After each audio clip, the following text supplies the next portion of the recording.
El Santo Padre acaba de enviar una carta a los obispos de la provincia eclesiástica de Buenos Aires, a la que él perteneció cuando era arzobispo de la capital argentina, dando por válida la interpretación que esos obispos acaban de hacer pública sobre la Amoris Laetitia.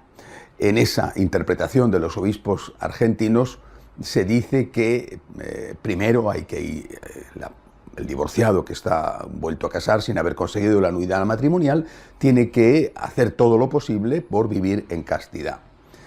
En el caso de que eso no le fuera posible, dice el documento de los obispos argentinos, y en el caso de que se hubieran agotado todas las opciones para intentar conseguir la nulidad matrimonial, y en el caso de que si se produjera la separación de ese segundo matrimonio, el divorcio, se estaría introduciendo un mal mayor, por ejemplo, para los hijos, en ese caso, dicen los obispos argentinos, se podría pensar, repito, caso por caso, a nivel excepcional, estudiándolo con el sacerdote, haciendo un discernimiento, se podría pensar en que esa persona puede acceder al sacramento de la reconciliación y al sacramento de la Eucaristía. El Papa ha mandado un mensaje a los obispos de la provincia de Buenos Aires diciéndole que está de acuerdo con esa interpretación de la Amoris Laetitia, más aún añadiendo que esa interpretación es la única posible. Por tanto, el Papa interviene, aunque no es un documento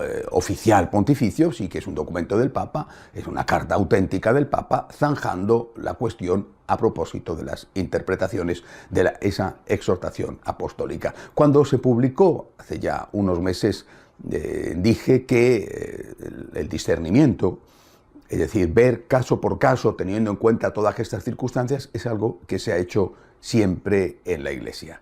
No es ninguna novedad, y puse algunos ejemplos. Para que haya pecado tiene que haber materia grave, tiene que haber conocimiento, es decir, saber que eso es un pecado, y tiene que haber libertad. Eso es la más clásica moral católica. Tiene que haber esas tres condiciones para que se cometa un pecado mortal. Si no hay un pecado mortal, por supuesto, la persona puede confesar de otros pecados porque ese no lo ha cometido y comulgar. No hay ningún problema, eso es, repito, la moral clásica. Las excepciones se tienen que aplicar en función no de la misericordia, sino en función de la justicia. No ha habido pecado, entonces puede comulgar. Si hay pecado, no puede comulgar. Es decir, nadie puede comulgar en pecado mortal. Ahora bien, si en ese caso concreto no ha existido el pecado, entonces puede comulgar. Repito, esto se hace mediante el discernimiento con el sacerdote, y esto se ha hecho siempre. Bueno, el que esto sea así, repito, no es ninguna novedad, y recordarlo me valió en ese momento bastantes críticas por parte de algunos que no quieren aceptar ninguna capacidad de discernimiento. Ahora bien, ¿qué es lo que está sucediendo ya? Lo que está sucediendo es que de ese discernimiento que da paso a casos muy excepcionales, a casos muy particulares al acceso a la Eucaristía, se ha pasado rápidamente, se está pasando rápidamente a la generalización. Es decir, de la excepción se está haciendo una regla. Ya no es que la persona va a ir al sacerdote y le va a preguntar, mire usted, estoy en esta situación, tengo este problema. Ahora mismo ya lo que está ocurriendo es que cada uno decide por sí mismo sin necesidad de consultar con nadie. No hay discernimiento ninguno. Más aún, te puedes encontrar con casos en los cuales el sacerdote, de hecho existen y me llegan continuamente, el sacerdote diciendo que quiere ser misericordioso como manda el Papa, da la comunión a personas incluso sin confesarse o confesándolas, pero sin que puedan confesarse. No hay ningún tipo de discernimiento y se hace en el nombre de la misericordia. Es decir, en el nombre de la misericordia se está yendo contra el Dios de la misericordia y contra los derechos del Dios de la misericordia. Derechos establecidos por el propio Dios, llenos de justicia y sentido común, que son que no se puede comulgar en pecado mortal. Le digo a usted, vamos a ver, este caso concreto, no existe el pecado, entonces puede comulgar. Ahora, es un caso excepcional.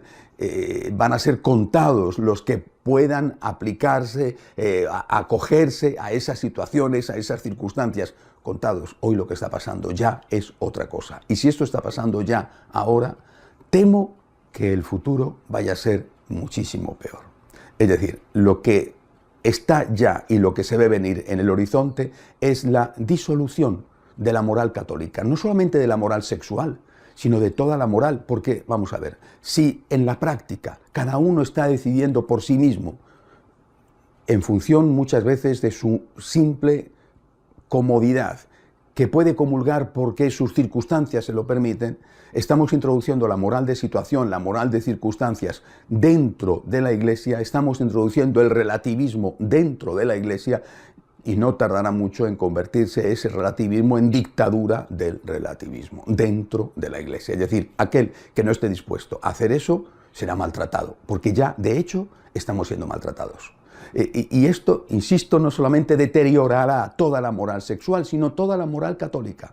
¿Por qué el divorciado vuelto a casar, que dice que él tiene esas circunstancias sin haber consultado con nadie, sin haber ni siquiera intentado la nulidad matrimonial? ¿Por qué ese puede comulgar y no puede comulgar el que convive sin casarse?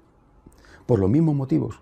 ¿Por qué no puede comulgar entonces el que tiene una relación sin necesidad de convivencia con un chico, con una chica, y que se quieren y que tienen relaciones? ¿Por qué no van a poder comulgar?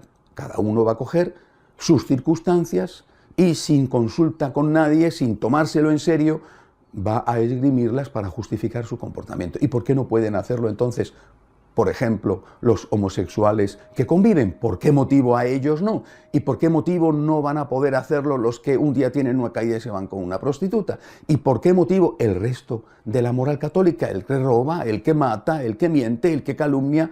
Es decir, desde el momento en que introducimos la moral de situación, el relativismo, dentro de la Iglesia, las excepciones se convierten en regla. Y a pesar de que la cosa teóricamente esté clara, porque estoy seguro de que el Papa no pretende eso, de hecho lo dice con toda claridad en Amoris Laetitia, que eso no se puede hacer, estoy seguro de que a pesar de eso, esto es lo que va a ocurrir, esto es lo que ya está ocurriendo y lo que va a ocurrir cada vez más en el futuro. Me parece una situación realmente grave y peligrosa. No, insisto, porque no se puedan tener excepciones, no en nombre de la misericordia. En nombre de la misericordia no se puede decir a nadie, usted no puede comulgar, pero yo le doy a usted la comunión. En nombre de la misericordia, lo que hay que hacer es defender en primer lugar la misericordia que le debemos a Dios, es decir, los derechos de Dios. Es en nombre de la justicia. Usted realmente no cumple en su situación las tres condiciones para estar en pecado mortal y por lo tanto usted no está en pecado mortal, usted puede comulgar. Repito, esto ha ocurrido toda la vida se ha hecho en el confesionario, toda la vida se ha hecho discernimiento. El problema es que ahora, en nombre de la misericordia, se introduce de tal manera o se amplía de tal manera el capítulo de las excepciones que cada uno va a hacer con su conciencia lo que quiera, es decir, que se va a introducir.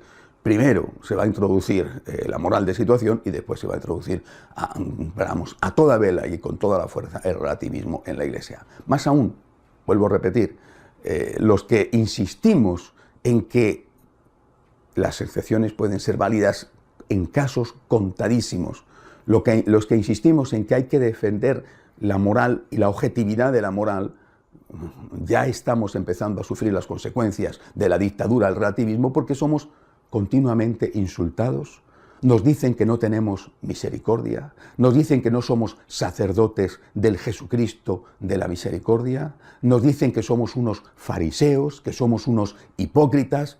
Es decir, estamos ya siendo perseguidos y acosados en la Iglesia porque estos insultos y otras cosas que vienen después como consecuencia, estos insultos son ya persecución. Creo que, repito, insisto, que esto no es lo que quiere el Papa, que una cosa es aceptar, como se ha hecho siempre, el discernimiento en un caso concreto, lo dicen los obispos argentinos, la persona que ha intentado la castidad y no lo puede conseguir, la persona que ha agotado todas las vías para la nulidad, la persona que es consciente de que si se divorcia va a ocurrir un mal mayor sobre esa misma persona o sus hijos. Bueno, es decir, casos muy específicos, nunca se ha dicho otra cosa. Bueno, pero ahora estamos ya en otra situación. Ahora estamos en que de la excepción se ha pasado a la regla. Y los que advertimos sobre el gravísimo peligro de la destrucción de toda la moral católica, de toda y no solo de la moral sexual, estamos ya siendo perseguidos dentro de la Iglesia porque nos están acusando de ser sacerdotes sin misericordia, de no ser sacerdotes de Jesucristo. Y esta es la mayor acusación y el mayor insulto que nos pueden estar haciendo. Hasta la semana que viene, si Dios quiere.